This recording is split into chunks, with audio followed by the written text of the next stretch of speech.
सेना को लेकर लगातार भाजपा के मंत्रियों के बयान देखने के लिए मिल रहे हैं कि वह सेना के लिए टिप्पणी करते हुए नजर आ रहे हैं। मंत्री विजय शाह के बाद जगदीश देवड़ा ने भी सेना को लेकर टिप्पणी की थी। उसी को लेकर सज्जन वर्मा ने कहा था कि सेना के पैरों की धूल मोदी है और जगदीश देवड़ा और मोहन यादव जाकर मोदी से कह देना कि मेरी सेना सबसे ऊपर है। इसको लेकर इंदौर महापौर पुष्यमित्र भार्गव ने कहा कि मुझे नहीं पता कि उन्होंने किस संदर्भ में यह कहा है, मुझे यह देखना पड़ेगा, लेकिन मैं यह कह सकता हूं कि भारतीय जनता पार्टी के आदर्श और विचार में सैनिक सबसे ऊपर है।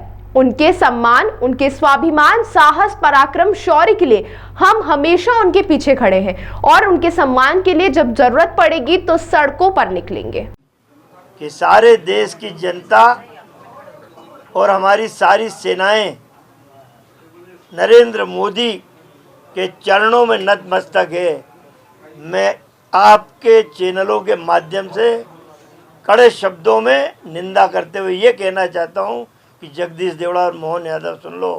यदि मोदी जी तुम्हारे कान में भी बात जा रही हो आवाज़, तो देवड़ा जी और मोहन जी पहुंचा देना कि नरेंद्र मोदी मेरी सेना की चरणों की धूल के बराबर भी नहीं है। सेना के शौर्य को आज तक कोई पहुंच नहीं पाया है। उनका शौर्य है कि आज हम चैन की नींद सोते। नरेंद्र मोदी जी, आप भी चैन की नींद सोते हो। मेरा सेना का जवान -24 डिग्री में हिमालय की उन पर्वत तो कह देना कि आप सैनिकों के पैर की धूल है। मोदी जी जो है सैनिकों के पैरों की धूल है।